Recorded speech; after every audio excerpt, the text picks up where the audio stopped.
Chapter 47. Then Joseph came and told Pharaoh and said, My father and my brethren and their flocks and their herds and all that they have are come out of the land of Canaan, and behold, they are in the land of Goshen. And he took some of his brethren, even 5 men, and presented them unto Pharaoh. And Pharaoh said unto his brethren, What is your occupation? And they said unto Pharaoh, Thy servants are shepherds, both we and also our fathers. They said moreover unto Pharaoh, For to sojourn in the land are we come, and for thy servants have no pasture for their flocks. For the famine is sore in the land of Canaan. Now therefore we pray thee, let thy servants dwell in the land of Goshen. And Pharaoh spake unto Joseph, saying, Thy father and thy brethren are come unto thee. The land of Egypt is before thee. In the best of the land make thy father and brethren to dwell. In the land of Goshen let them dwell. And if thou knowest any men of activity among them, then make them rulers over my cattle.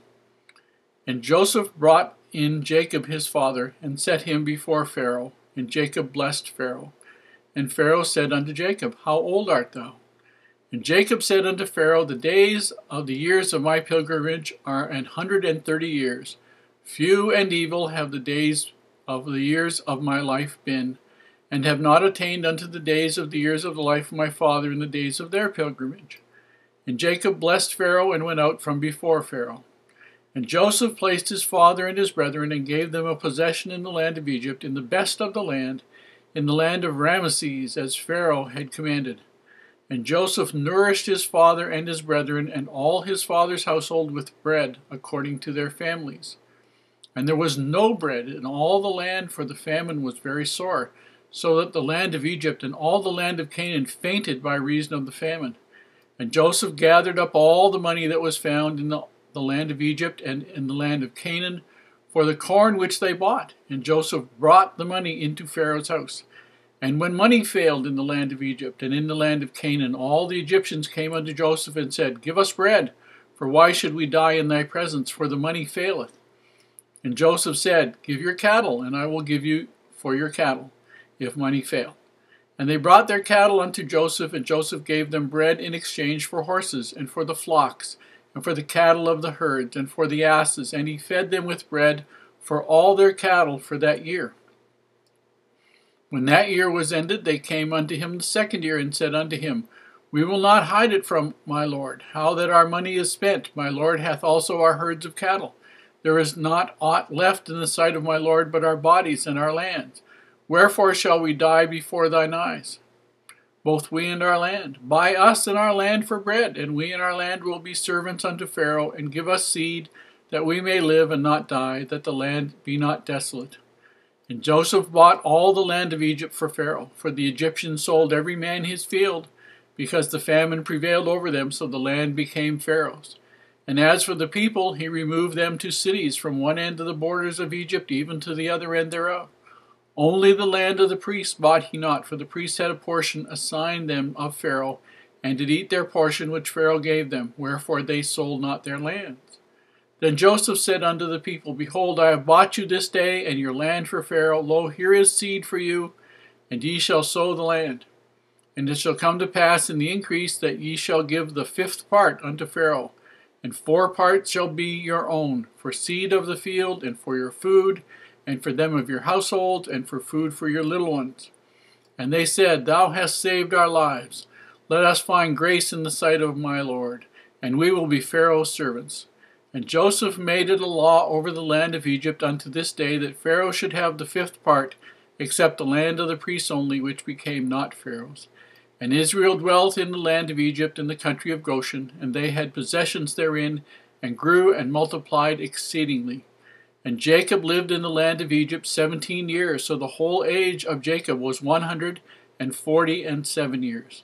And the time drew nigh that Israel must die. And he called his son Joseph, and said unto him, If now I have found grace in thy sight, put, I pray thee, thy hand under my thigh, and deal kindly and truly with me. Bury me not, I pray thee, in Egypt, but I will lie with my fathers, and thou shalt carry me out of Egypt, and bury me in their burying place. And he said, I will do as thou hast said.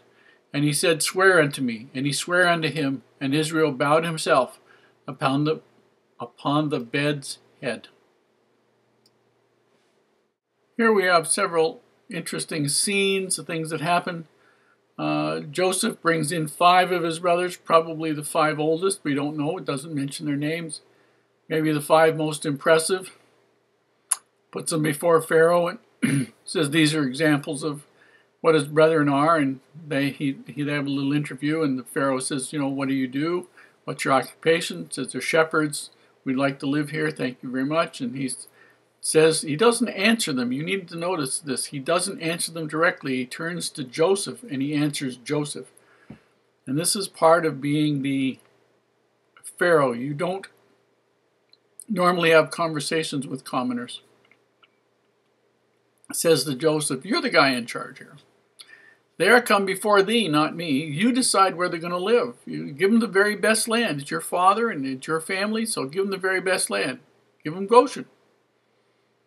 If they look after sheep and they look after cattle, do that. And if any of them are men of activity, good guys, then put them in charge of my cattle too. And then Joseph brings in his father. And Jacob sits down and is presented in front of Pharaoh, and Pharaoh inquires how old Jacob is. And Jacob lets him know that he's 130 years old. And he said, few and evil have been my days. Well, his father had lived 150 to 180 years, so at that point in time he was less. And rather than evil, if we take the right connotation from the word, I believe the best meaning of it is sorrowful. He's had challenges that nobody else really, that we don't know that other people had. And he's had all kinds of them. And then he blesses Pharaoh and leaves. And you don't have to think he blesses Pharaoh with anything fabulous. He's just, God be with you and that sort of stuff. And that was pretty common. But he could have said, well, we'll pray for you. Thank you very much for all your kindness and all the rest of it. We'll remember you in our family prayers. That would have been a good blessing. Pharaoh would have enjoyed that. And it says, and Joseph nourished his father and all his brethren with bread. Now, this was probably the 2nd or 3rd year of the famine. Things were getting really wicked out there. There was no bread. The money failed. What it meant was they ran out of money.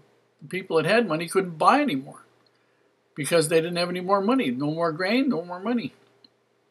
And so what they did was they Joseph took their cattle, which was really good for the people because the cattle, which they would need at some point in time, would be looked after by the Pharaoh's grain and the Pharaoh's stuff that was stored up, not the people's, but they were all out.